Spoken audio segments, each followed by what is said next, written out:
Veronika Edali, merupakan seorang wanita kelahiran Rusia yang tinggal di Selandia Baru. Dia menjadi seorang mualaf pada saat berusia 18 tahun. Inilah kisah selengkapnya perjalanan mualaf dari Veronika Edali.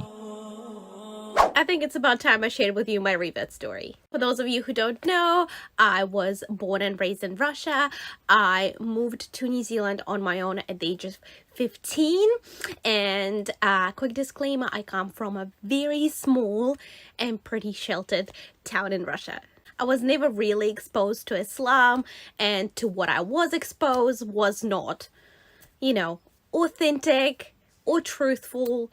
Very much think Western media. That's all I knew about Islam. When I moved to Auckland, New Zealand, and as you guys know, it's a melting point of cultures and people from different ethnic, cultural, and religious backgrounds. I was suddenly exposed to so many different people, and I was absolutely fascinated. So after meeting some amazing Muslim people in Auckland while I was studying, I started questioning how is that what I knew about Islam didn't really translate to Muslim people and their practices. So I started questioning things and I got very curious. So I spent the next year casually looking into Islam, researching, questioning things, looking for answers, and I did have a lot of questions. I wasn't brought up religious at all, so I had a very open mind when I approached my research.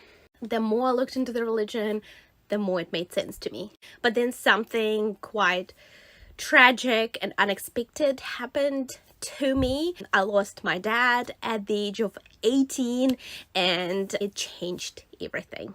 Even though I am on social media, I am very private when it comes to my family. So what I'm going to say about the entire experience of me losing my dad and the chain of events that followed afterwards is that everything seemed to fall into place like puzzle pieces that were missing.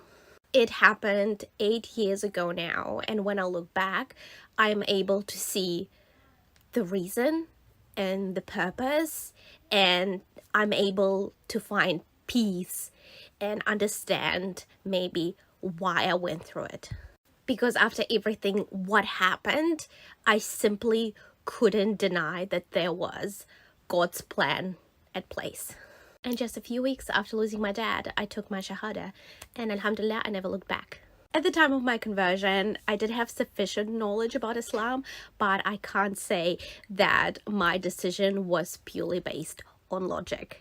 It was a very intuitive decision. I did something that felt right for me, and I did follow my heart. And that's how my journey as a Muslim revert started. After I took my shahada, I continued my research. I learned how to pray. I started to adjust my lifestyle, even though just because I had to grow up very quickly, moving to a foreign country at the age of 15, I was very mature for my age, and I already didn't party or didn't do anything like that. I never drank alcohol. I was never about that, so that was an easy transition for me. 2 years after taking my shahada, I put on my hijab, and it's been 6 years, and alhamdulillah, I've never took it off. It's been 8 years since I reverted to Islam. This is my 9th Ramadan, and I am so grateful. Honestly, I wouldn't change anything about my life, because whatever I went through, I had to go through to come to Islam. And let me tell you something, I've never felt more sure of myself. I've never felt more confident and empowered as I do now as a Muslim hijabi woman.